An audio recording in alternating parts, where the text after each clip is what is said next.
Salam,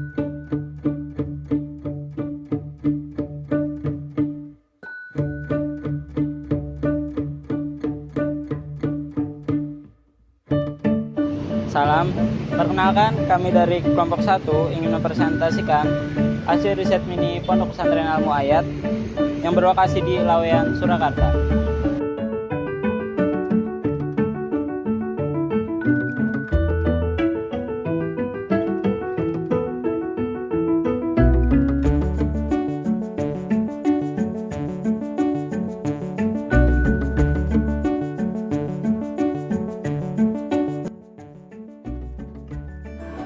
Setelah memasuki gerbang utama Pondok Al Muayyad, Pondok Pesantren Al Muayyad mempunyai Poskestren, singkatan dari Pos Kesehatan Pesantren.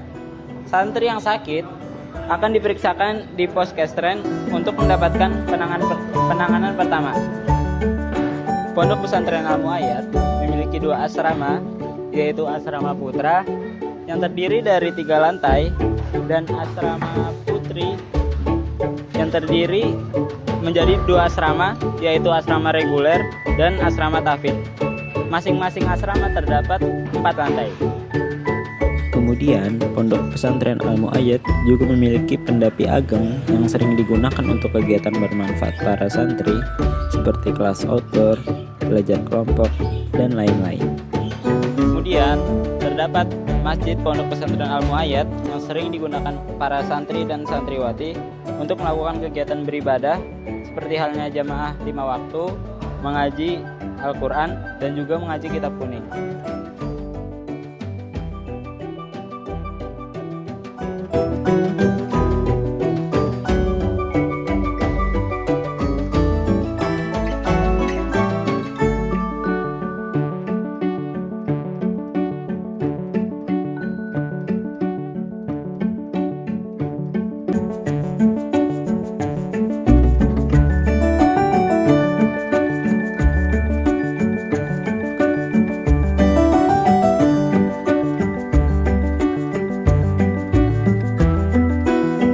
Kemudian, di sebelah barat masjid terdapat makam salah satu pendiri Pondok Pesantren Al Muayyad, yaitu makam Kiai Haji Ahmad Umar Abdul Manan.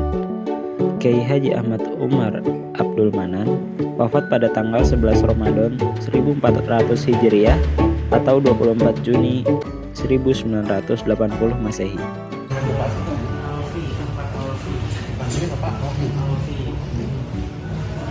Bapak itu sendiri di sini itu sebagai pengurus apa? Saya pengurus. Pondok Pesantren Al Muayyad itu sendiri itu kapan dan bagaimana sejarah berdirinya? Pondok Pesantren Al Muayyad berdiri pada tahun 1930 Masehi.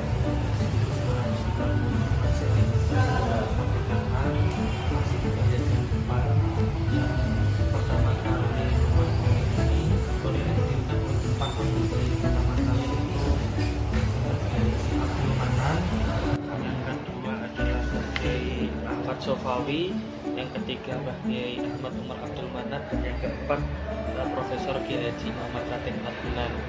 Dari keempat pendiri ini, pengasuh pertamanya adalah Kiai Haji Abdul Manan, kemudian Kiai Haji Ahmad Umar Abdul Manan, dan yang generasi ketiga adalah Kiai Haji Abdul Razak Sofawi yang saat ini sebagai pengasuh. Terus kemudian dari 4 pendiri itu salah satunya Profesor Kiai Haji Raden Adnan itu sebagai salah satu pendiri PTKIN UIN Jogja juga, UIN Jogja. Nah, ini foto-fotonya ada di belakang. Jadi yang 4 pendiri ini, yang pertama Mbah Kiai Abdul Manan, yang pertama kali menggagas pondok, kemudian didukung oleh Kiai Haji Ahmad Sofawi bersama mendirikan pondok, kemudian kemudian kepada penerusnya Kiai Haji Ahmad Umar Abdul Manan berlangsung pendidikan madrasah atau pesantren. Nah, untuk kurikulum juga dibantu oleh Kiai Haji Muhammad Profesor Adnan. Terus pendiriannya seperti itu, bermula dari Langgar Mangkuyudan, itu musola Di tengah niku ya? ya, aslinya musola. Kemudian pada saat Jepang datang, kita katanya dulu itu tidak ada tempat beribadah karena masjid-masjid yang sifatnya negeri. Jadi masjid itu ada sifatnya dulu itu masjid negeri, ada masjid swasta. Kalau masjid negeri itu seperti Masjid Keraton Surakarta, Masjid Mangkunegaran Al-Wusta, Kepatihan, itu masjid negeri. Kalau masjid swasta itu ada Masjid Tegasari itu Nurul Islam gitu. Kemudian itu ditutup, nggak bisa jamaah, akhirnya jamaah di Langgar Al-Mu'ayyad, karena kalau Jumatan itu harus ada masjid bukan di Langgar, maka saat itu juga Langgar itu dijadikan masjid, namanya Masjid Mangkuyudan. Hasil sampai sekarang jadilah Masjid Al-Mu'ayyad Mangkuyudan.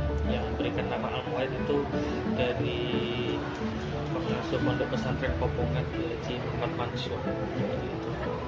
Itu cara singkatnya. Berarti Langgar niku terus ditingkatin lagi jadi pondok pesantren ya. Betul.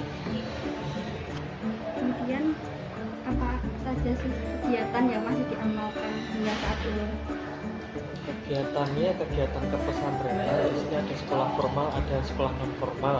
Untuk sekolah formal itu ada tingkat SMP, SMA, dan madrasah aliyah. Kalau non formalnya itu madrasah diniyah, awaliyah, dan wusta. Ya. Itu kegiatan turun menurun dari Iya. zaman dahulu. Ya sudah lama sekali, sejak tahun 1937-an mungkin ya, karena ada sekolah formal itu. Jadi ada di sini itu kalau dikatakan juga boarding school. Kalau di luar sudah bahasanya modern, di sini itu tanpa ada kata boarding school sudah boarding, karena memang sekolah formal dipadukan dengan pesantren dari pagi, siang, malam sampai subuh kembali. Kan kemarin tuh udah riset sedikit tentang katanya ada makam itu, makamnya sinten? Itu di dekat masjid itu makamnya Kiai Haji Ahmad Umar Abdul Manan Sukses. Beliau dimakamkan di barat masjid ya, karena pondok ini dikenal sebagai pondok Al-Quran. Beliau yang mengaku Al-Qurannya dulu, yang mengasuh pondok ini sehingga sekarang menjadi seperti saat ini. Mungkin bisa dijelasin Pak tentang yang pertama itu Kiai Haji Abdul Manan. Iya betul. Sosoknya ini seperti apa itu? Sebenarnya banyak ceritanya Pak, akhlaknya, bagaimana beliau, kiprahnya, bagaimana perjuangan ilmu. Tapi sedikit sekali yang saya ketahui, tapi semoga bisa menjadi manfaat. Jadi beliau itu Haji Abdul Manan itu pengen yang namanya mangku. Mangku itu istilah Jawa, bahasa Jawanya mangku, tapi bahasa Indonesianya mengasuh. Nah, beliau semasa kecil itu karena beliau, salah satu ceritanya beliau itu ingin menghafal Al-Quran, tapi yang namanya macam-macam orang itu kan punya kemampuan masing-masing. Beliau mondok di Kladak juga, dan di Kladak atau mana ya, intinya beliau itu mondok di Al-Munawir karena beliau belum bisa menghafal Al-Quran sepenuhnya. Akhirnya beliau punya keinginan putra putrinya itu akan ada yang menghafal Al-Quran. Nah, salah satu caranya di tiap malam di suatu pondok beliau sebelum pengasuh itu bangun dari tidurnya, beliau itu dulu belum ada sanyu, jadi beliau menimba air itu di pagi hari subuh sebelum pagi. Nah, pengasuh itu bingung kenapa setiap pagi itu air selalu sudah penuh padahal belum ada yang menyuruh. Ternyata itu adalah Kiai Abdul Manan. Nah, ternyata setelah dijelaskan filosofisnya adalah airnya beliau menimba ilmu, menimba air itu sama saja dengan menimba ilmu, dan sampai tumpah-tumpah dengan harapan kelak besok akan ada, kelak bisa mangku pesantren dengan putra-putrinya yang bisa mengamalkan ilmunya di masyarakat, dan hasil putra-putrinya berhasil mangku pondok pesantren seperti sekarang saat ini, dan bisa hafal Quran juga banyak putra-putrinya yang hafal Quran. Berarti tujuan utama Kiai Haji Abdul Manan sendiri itu untuk agar generasi selanjutnya itu dapat menghafal Al-Quran dengan secara formal kayak gini. Ya.